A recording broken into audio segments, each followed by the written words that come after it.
आज हम लोग वर्क एनर्जी पावर का सेकंड टॉपिक करने वाले हैं। क्या? पावर। ठीक है। What is power? Rate of doing work. Rate of doing work is called power. It means power मतलब क्या हो जाएगा आपका? Work by time. It means क्या हो गया? पावर इक्वल टू क्या हो गया? Work by time. क्लियर है? ठीक है। अब मतलब आप कह सकते हैं कि कोई भी ऑब्जेक्ट का पावर कितना किस पे डिपेंड करता है कि उसने गिवन टाइम पे या फिर सर्टेन टाइम पे कितना ज़्यादा काम किया है, उसका रेशियो निकालने पे मुझे पावर पता चल जाता है। ठीक है। अगर मैं वर्क इसको मैं थोड़ा इस तरह से लिखूं तो क्या लिखेंगे? W/T। वर्क को मैं क्या लिख सकता हूँ? Force into displacement bye T. ठीक है। डिस्प्लेसमेंट बाय टी क्या होता है आपका? वेलोसिटी। फोर्स इंटू वेलोसिटी, ये भी होता है पावर का एक और फॉर्मूला। तो न्यूमेरिकल सॉल्व। हाँ देखिए, पावर का फॉर्मूला क्या होता है? Work by time. वर्क को क्या लिख सकते हैं? फोर्स इंटू डिस्प्लेसमेंट, नीचे टाइम। डिस्प्लेसमेंट बाय टाइम क्या था? वेलोसिटी। तो पावर का एक और फॉर्मूला क्या हो गया? Force into velocity. ठीक है, समझा पाए यहाँ तक? अब बात करते हैं इसके यूनिट के बारे में। ठीक है, इसका यूनिट पहले बात करते हैं ऐसा यूनिट ऑफ पावर। तो देखिए, पावर की जो यूनिट होगी वर्क के यूनिट से टाइम के यूनिट को डिवाइड कर दो। वर्क का यूनिट क्या था SI में? जूल। तो हो गया क्या? जूल। टाइम क्या था? सेकेंड। तो क्या लिखा जा सकता है? जूल का सिंबल J, सेकेंड का S। तो जूल पर सेकेंड आप ऐसे लिखो या फिर आप ऐसे लिखो। पावर का यूनिट क्या हो गया? जूल पर सेकेंड। डिजिट के लिए मैं डाल देता हूँ 1। ठीक है, जूल पर सेकेंड। जूल पर सेकेंड को ही कहा जाता है वॉट। क्या कहा जाता है? वॉट। तो पावर का यूनिट आप जूल पर, ऐसा यूनिट में आप उसको जूल पर सेकेंड कहते हैं या फिर आप कहते हैं उसे क्या? वॉट। तो 1 वॉट कितने के बराबर होता है आपका? 1 जूल पर सेकेंड के बराबर होता है। ये किसकी यूनिट हो गई? पावर की यूनिट। समझा पाए? अब कहेंगे सर CGS यूनिट क्या होगा? तो मैं CGS की अगर बात करता हूँ तो पावर का यूनिट तो क्या होता है? Work by time. वर्क का CGS यूनिट क्या था? अर्ग। क्या था? अर्ग। टाइम क्या हो जाएगा? सेकेंड। 1 डाल देते हैं तो हो जाएगा अर्ग पर सेकेंड। क्या हो जाएगा आपका?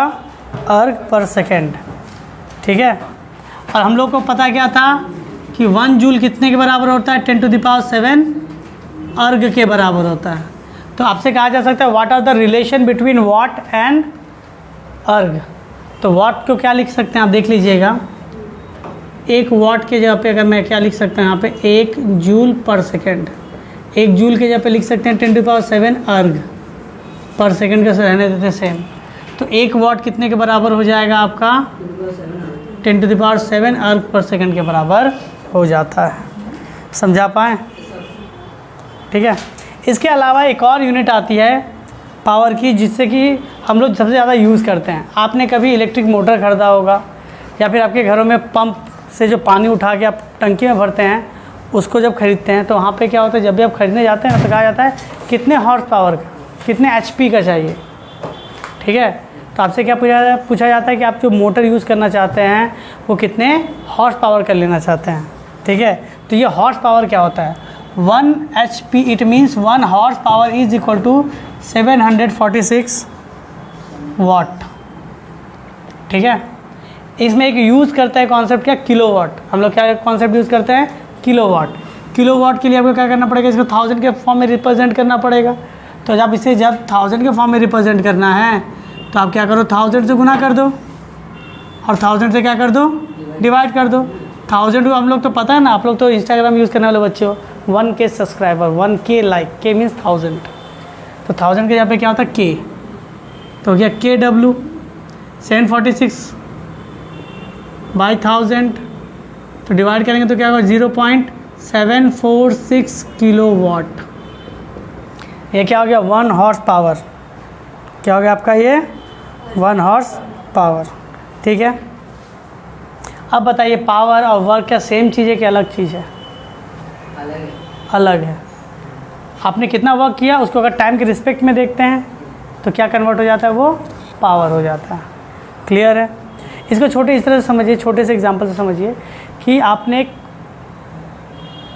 देख रहे हैं एक छोटा बच्चा है और एक बड़ा बच्चा है।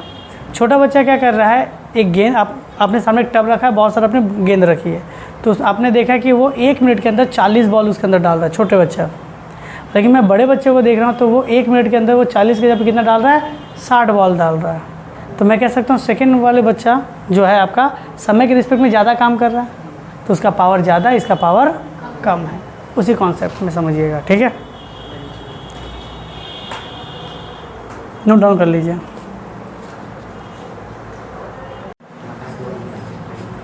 देखिए अब लोग पढ़ने वाले हैं क्या? Relation between energy and work, कि एनर्जी और वर्क में क्या रिलेशन है। एनर्जी एंड वर्क में क्या रिलेशन है, तो इसको समझते हैं। देखिए कोई भी ऑब्जेक्ट अगर काम कर पा रहा है, कोई भी ऑब्जेक्ट आपका वर्क परफॉर्म कर पा रहा है, इस ऑब्जेक्ट को इस जगह फोर्स लगा के ए पॉइंट से कहाँ पहुंचा दिया उसने? बी पॉइंट तक पहुंचा दिया, तो ये वर्क हुआ।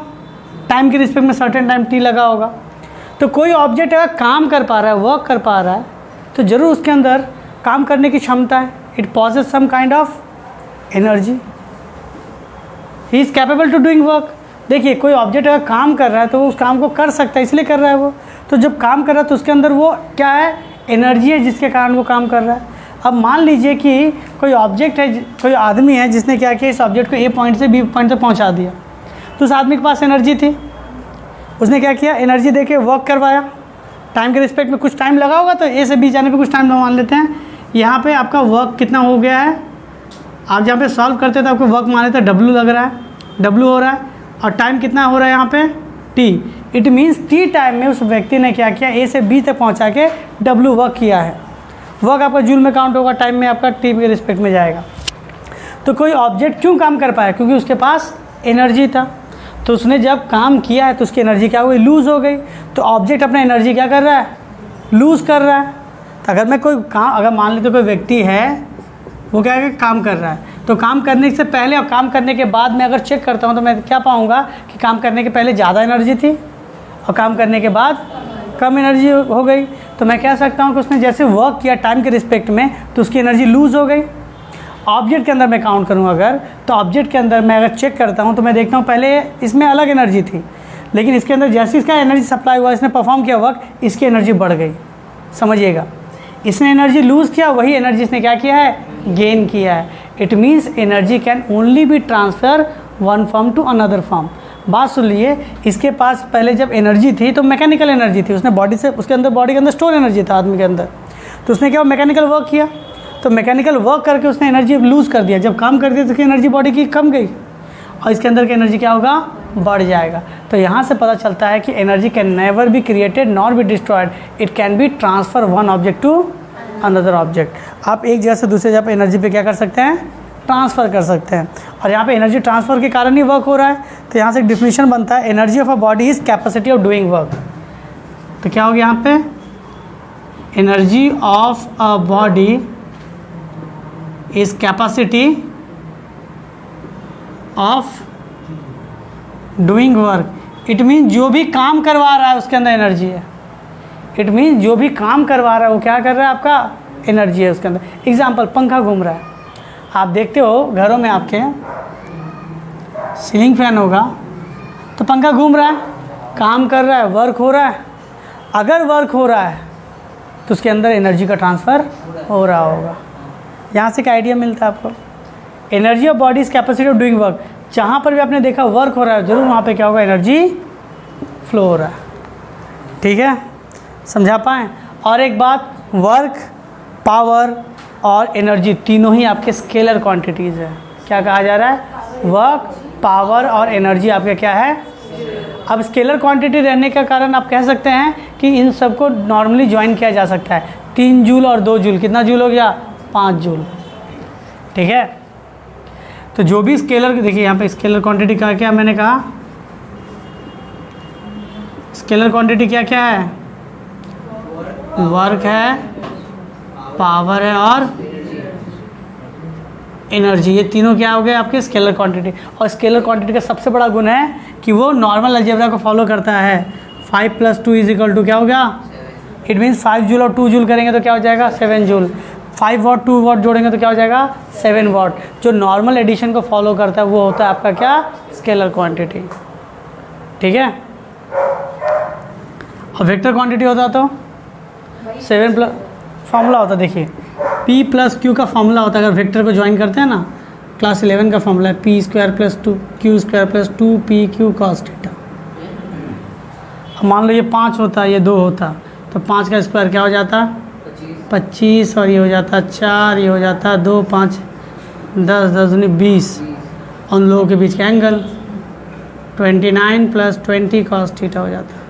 तो ये वेक्टर फॉर्म है, ये क्या आपका वेक्टर फॉर्म है, क्लास 11 का है। हाँ, तो ये नॉर्मल सम को फॉलो करता है क्या? वेक्टर क्वांटिटी नॉर्मल सम को फॉलो नहीं करती। ठीक है। और स्केलर क्वांटिटी है तो नॉर्मल सम को फॉलो करेगा। समझा पाए यहाँ पर? ठीक है। अगर आपका वर्क डन ना हो तो मान लीजिए आपने कुछ काम किया, वर्क डन घूम के वहीं पर आके 0 हो गया, तो वर्क डन आपका अगर 0 हो जा रहा है तो आपका देखिए क्या कह रहा है? Energy body capacity of doing work. अगर काम किया ही नहीं तो एनर्जी का ट्रांसफ़र होगा ही नहीं। ठीक है। ठीक है, यहाँ तक नोट डाउन कर लीजिए। यहाँ तक देखिएगा, unit of energy. Next topic है हम लोग का क्या? Unit of energy, units of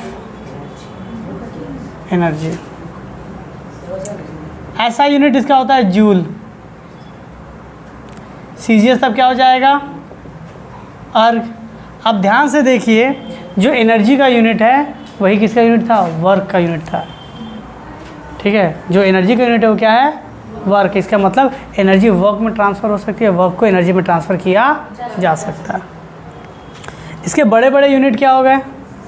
अगर मैं बड़े बड़े यूनिट में मानूँ तो हो जाएगा वाट आवर। क्या हो गया? Watt hour. ठीक है। अब देखिए वाट आवर क्या था, देखते हैं 1 वाट आवर क्या, सुनिएगा 1 वाट आवर क्या।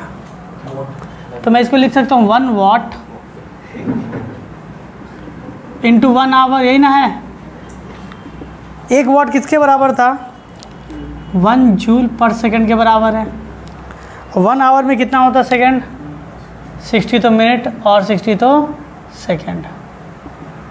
60 कितना हो जाएगा? 3600 जूल। ठीक है।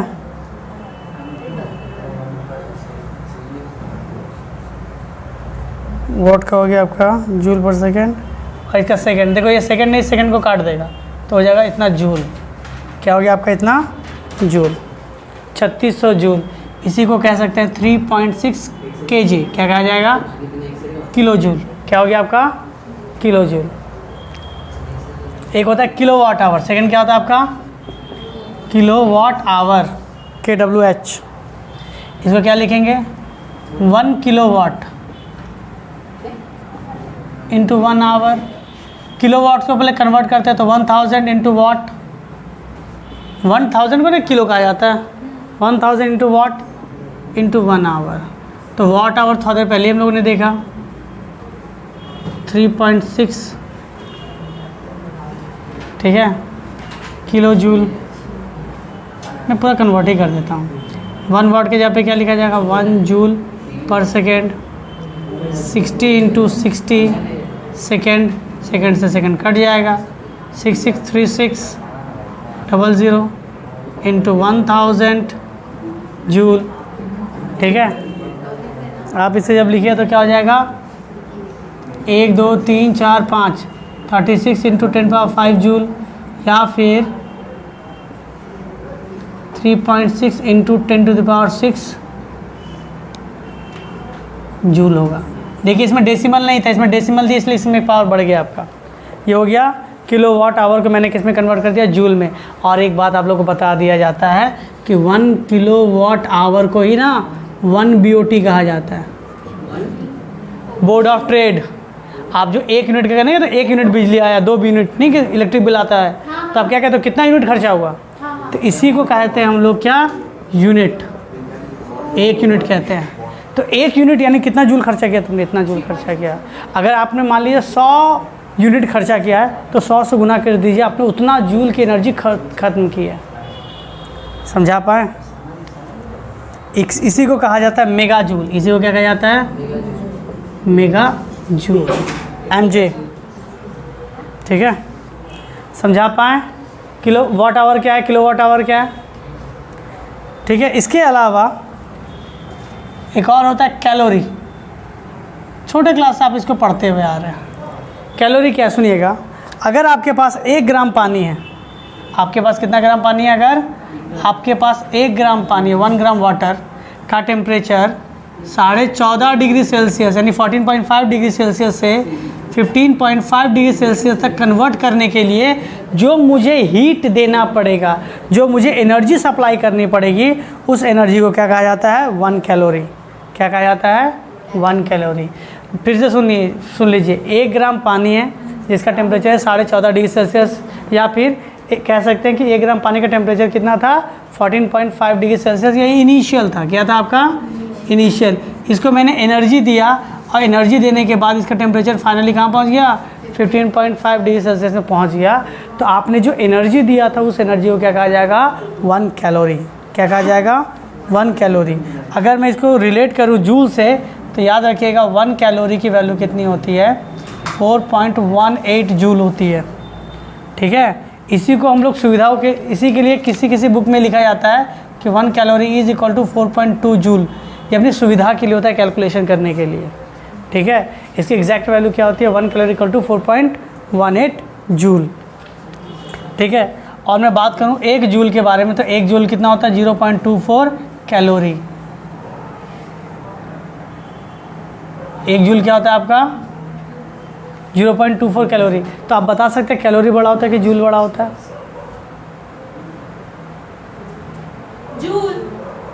जूल।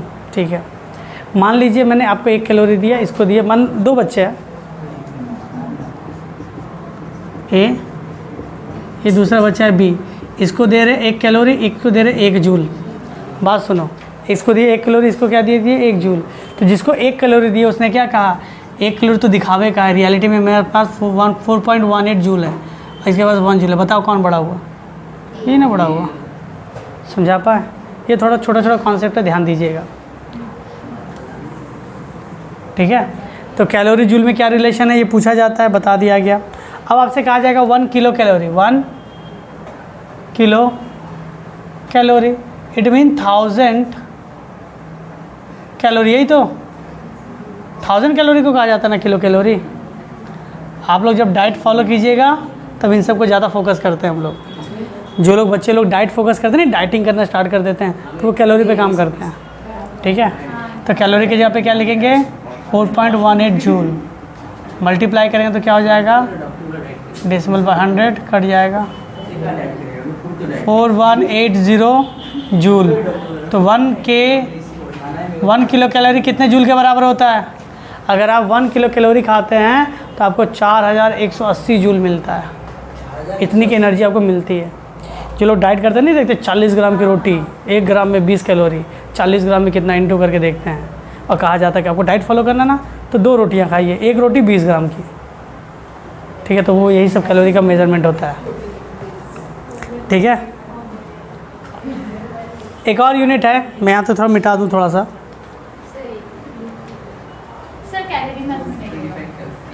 हाँ, कैलोरी नहीं मिटाएंगे। ठीक है, अब है आपका इलेक्ट्रॉन वोल्ट। क्या है आपका? Electron volt, EV। क्या कहते हैं इसे? EV। The energy transfer in case atomic particle is very small, it is measured electronic volt.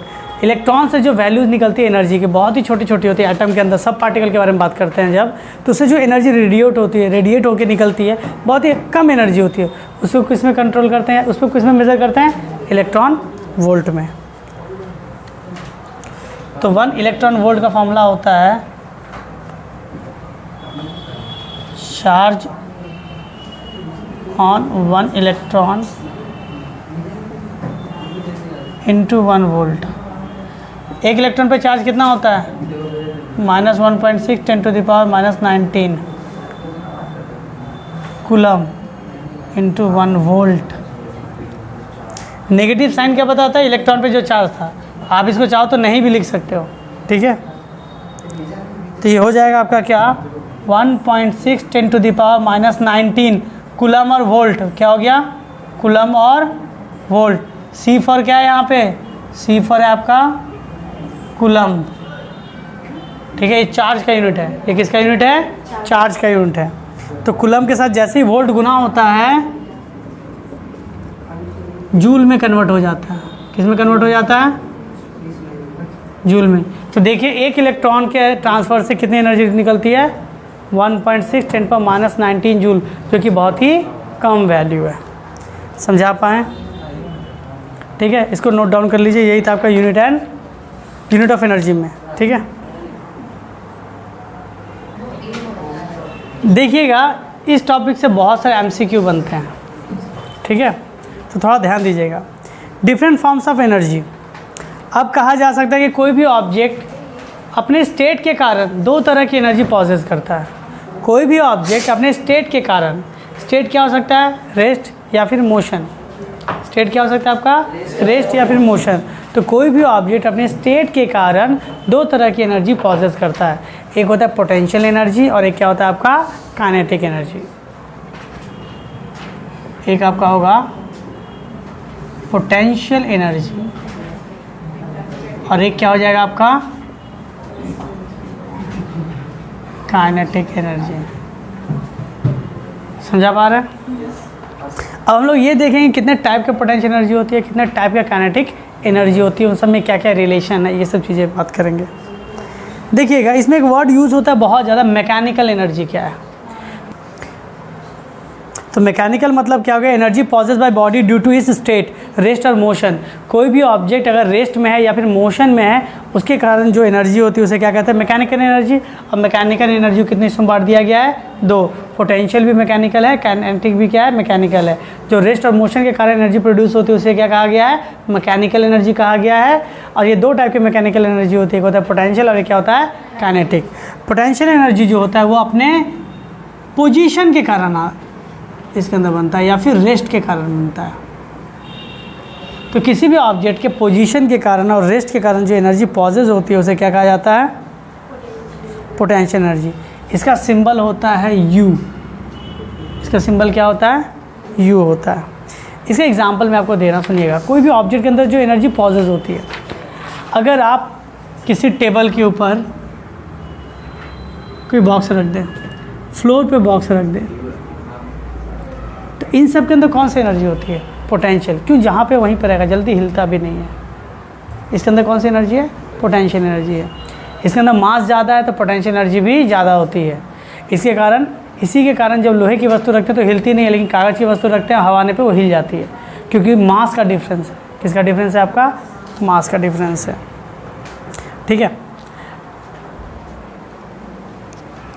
तो और उसको डिस्कस करेंगे थोड़ी देर में। तो देखिए पोटेंशियल एनर्जी के बारे में बात करते हैं। तो कहा गया है पोटेंशियल एनर्जी को कितने हिस्सों में बांटा गया है? तो कहा गया पोटेंशियल एनर्जी को दो टाइप में बांटा गया है। एक होता है gravitational potential energy, gravitational potential energy, और एक आपका क्या हो जाएगा? Elastic potential energy. Elastic potential energy होता है, ठीक है। ग्रेविटेशनल पोटेंशियल एनर्जी क्या है? सुनिएगा। जनरली पोटेंशियल एनर्जी कहा जाता है कि कभी कोई ऑब्जेक्ट को आप अगर इन्फिनिटी से खींच के ला रहे हैं, बात सुनिएगा, कहाँ से खींच के लेके आ रहे हैं? इन्फिनिटी से खींच के अपने पास लेके आ रहे हैं, तो आपने जो एनर्जी लॉस किया है या आपने जो वर्क किया है उसी को क्या कहा जाता है? पोटेंशियल। आप जब किसी ऑब्जेक्ट को देखो, जनरली हमको पता है कि अर्थ सभी चीज़ को अपने ओर अट्रैक्ट करती है, बात सुनिएगा। सभी को पता है कि अर्थ सभी किसी न किसी ऑब्जेक्ट को या हर चीज़ को अपने सेंटर की तरफ अट्रैक्ट करती है। अगर दो ऑब्जेक्ट के पास मास है तो अट्रैक्ट करेगा, ग्रेविटेशनल लॉ था। तो अब मान लीजिए सामने वाली वस्तु नहीं, कहीं एक वस्तु है जो बहुत दूर में इन्फिनिटी में है, तो याद रखिएगा, तो सुन लीजिए, बहुत इंपॉर्टेंट है। इलेक्ट्रिसिटी में भी सेम कॉन्सेप्ट आता है। मान लीजिए कोई ये इन्फिनिटी है, सपोज ये क्या है? इन्फिनिटी। यहाँ पे रीजन खत्म हो जा रहा है, तो ग्रेविटेशनल फोर्स इन्फिनिटी तक ही लग सकती है, इन्फिनिटी के बाहर नहीं लगती। तो कोई ऑब्जेक्ट मान लो इन्फिनिटी के बाहर है, तो इसे फोर्स तो नहीं लग रहा। तो आप इन्फिनिटी से खींच के, या इन्फिनिटी के बाहर से खींच के इसके रेंज में ला रहे हो, यहाँ पे यहाँ पे यहाँ पे। तो यहाँ से जब यहाँ तक ला रहे हो तो कुछ वर्क कर रहे हो, यहाँ से यहाँ तक ला रहे हो तो कुछ वर्क कर रहे हो, यहाँ से यहाँ तक ला रहे हो तो कुछ वर्क कर रहे हो। तो इसी को क्या कहा गया आपका? Gravitational potential energy. क्या कहा गया है? Gravitational potential energy. अब देखिए कहा जाता है, इसमें लिखा हुआ है the gravitational potential of a body is zero when it is at infinity. Object अगर इन्फिनिटी में रख दें तो मेरे रेंज के बाहर है, तो हाँ कोई ग्रेविटेशनल पोटेंशियल एनर्जी है ही नहीं, क्योंकि मेरा रीजन यहाँ तक है, ठीक है। मैं यहाँ तक फोर्स अप्लाई कर सकता हूँ, अट्रैक्शन कर सकता हूँ, लेकिन मैं इन्फिनिटी के बाहर रख देता हूँ। तो ऑब्जेक्ट अगर इन्फिनिटी के बाहर है तो वहाँ पे किसी भी तरह का ग्रेविटेशनल पोटेंशियल नहीं होता है, ठीक है। The gravitational potential energy of body is equal to the amount of work done by the force of attraction earth bringing the body infinity to that point. देखिए क्या कह रहा है कि अगर कोई ऑब्जेक्ट इन्फिनिटी से, बात सुनिएगा, इन्फिनिटी से मान लेते हैं कि पॉइंट ए है यहाँ तक लेके आया, एक पॉइंट बी है यहाँ तक लेके आ रहा है, एक पॉइंट सी है यहाँ तक लेके आ रहा है। तो ये ऑब्जेक्ट इन्फिनिटी में था, यहाँ पे था, मैं यहाँ से यहाँ तक लाया, तो अर्थ ने ग्रेविटेशन, देखो इसके रीजन में आ गया तो अर्थ सभी चीज़ों को अपनी ओर अट्रैक्ट करती है। तो अर्थ ने इसको अट्रैक्ट करके यहाँ तक लाया, इसको अट्रैक्ट करके यहाँ तक लाया, इसको अट्रैक्ट करके यहाँ तक लाया। तो बताइए किस में ज़्यादा उसने काम किया? सी में ज़्यादा काम किया, तो इसके पास ज़्यादा पोटेंशियल एनर्जी होगी। सबसे कम काम किस पे काम किया है? ए पे। कम खींचा है तो इस पर क्या होगा? कम पोटेंशियल एनर्जी होगा। तो आप जब इन्फिनिटी से खींच के अपने एरिया में लेके आते हैं, अपने रीजन में लेके आएंगे, तो आपने जितना काम किया है उसके ऊपर, वो उसका क्या कहलाता है? Potential energy. इसको समझने का सबसे बेस्ट डिफिनीशन यही है कि आपका दायरा होता है इन्फिनिटी तक, इन्फिनिटी के बाहर आपका कोई दायरा नहीं है। तो इन्फिनिटी के बाहर अगर कोई ऑब्जेक्ट है तो वहाँ पे पोटेंशियल क्या होता है? ज़ीरो। आप काउंट नहीं कर सकते, ज़ीरो। लेकिन इन्फिनिटी तक पहुँचेंगे तो ये तो मेरा दायरा में आ गया। अब यहाँ से मैं इसको यहाँ तक लेके आऊँ, यहाँ तक लेके आऊँ, या यहाँ पे लेके आऊँ, तो अब जितना ज़्यादा खींच के लाइएगा उतना ज़्यादा वर्क कीजिएगा, जितना ज़्यादा वर्क कीजिएगा उसके अंदर उतना ज़्यादा पोटेंशियल एनर्जी स्टोर होगी। समझा पाएँ? हाँ या ना? ठीक है, ठीक है।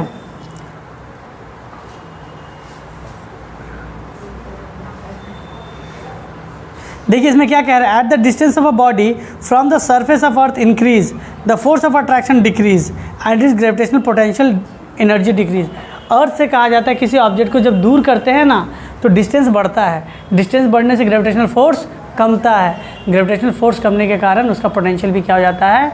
कम जाता है। ये भी आप ऐसे भी समझ सकते हैं। बात सुनो, इसके बीच का डिस्टेंस और इसके बीच का डिस्टेंस दूर है, तो आपने ग्रेविटेशनल फोर्स में पढ़ा है कभी? ये वाला Gm1m2/r², ये ग्रेविटेशनल फोर्स का डिफिनीशन है।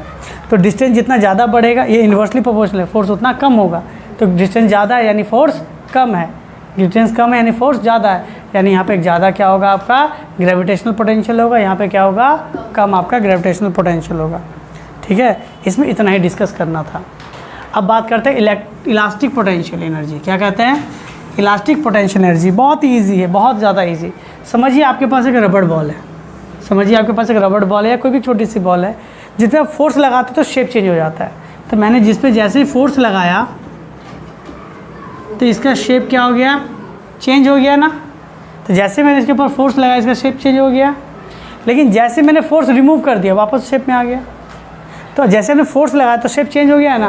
तो इसके अंदर भी जो डिफॉर्मेशन में आपने इसको डिफॉर्म करने के लिए जो एनर्जी लगाई, सपोज मैंने इसके ऊपर 3 दीजिएगा, अगर आपने एक रबड़ बॉल लिया है उसके ऊपर 3 न्यूटन का फोर्स लगा, उसका शेप चेंज हो गया। ठीक है, शेप चेंज हो गया, आपने पकड़ के रखा या फिर उसने फोर्स लगा के रखा, उसका शेप चेंज हो गया। तो शेप चेंज जैसे आप फोर्स हटाएंगे तो वापस उस शेप में चला आएगा, हाँ या ना। जैसे आप फोर्स हटा दीजिएगा वापस उस शेप में चला आएगा। तो अभी जो उसका शेप चेंज हो गया, इसके अंदर कितना एनर्जी स्टोर हो चुका है? यही 3 न्यूटन इसके अंदर एनर्जी कन्वर्ट करके क्या हो गया है? स्टोर हो चुका है। तो आप किसी भी ऑब्जेक्ट पे जो फोर्स लगाते हैं उसका शेप चेंज करने के लिए वो फोर्स एनर्जी में कन्वर्ट होकर उसके अंदर क्या हो जाता है? स्टोर हो जाता है। समझा पाएँ? इसमें लिखा है the potential energy possessed by a body in a deformed state due to the change in size and shape is called elastic potential energy. समझा पाएँ? हाँ या ना? ठीक है, अब इसको मिटा दे रहे हैं।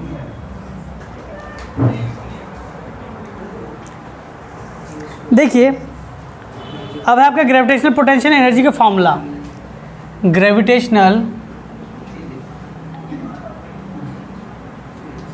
पोटेंशियल एनर्जी का फॉर्मूला। इसकी देखो पोटेंशियल एनर्जी यू से डिनोट करते हैं mgh, m मास, g gravity, h height. m क्या है आपका मास ऑफ ऑब्जेक्ट, g क्या है आपका ग्रेविटी, अर्थ की ग्रेविटी की वैल्यू कितनी है 9.8 मीटर पर सेकंड स्क्वायर, ठीक है। या फिर कैलकुलेशन के समय आपको बता देगा g की वैल्यू, कंसीडर कह देगा 10, क्या कह देगा आपको 10, तो जैसा कहेगा वैसा लिखिएगा। h यानी क्या है आपका हाइट फ्रॉम ग्राउंड या फिर अर्थ सरफेस, या फिर क्या हो जाएगा आपका अर्थ सरफेस, या फिर सी लेवल, सी लेवल से कितना ऊंचा है। देखिए आपसे बात करते हैं यहाँ पे, समझिएगा।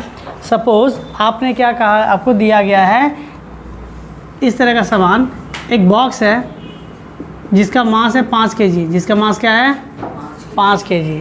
कह रहा है उसको मैं ज़मीन से 10 मीटर की ऊंचाई पे रखूं, और कह रहा है उसको मैं ग्राउंड पे रखूं। बताओ कब उसके अंदर एनर्जी ज़्यादा होगा, ये भी 5 kg है,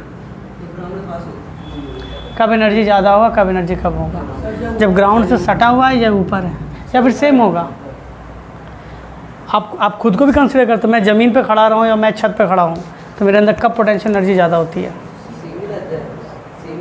बताइए क्या कहते हैं, सेम होता है? नहीं, ऐसी बात नहीं है। ग्रेविटेशनल पोटेंशियल एनर्जी की बात हो रही है, तो इसमें देखो मास 5 kg। देखिए जब मैं अर्थ सरफेस की बात करता हूँ तो इसे यू नॉट कहते हैं। मास अभी भी कितना है 5 किलो, ग्रेविटी में 10 मान के चलता हूँ, अर्थ के क्या हाइट कितना है 0,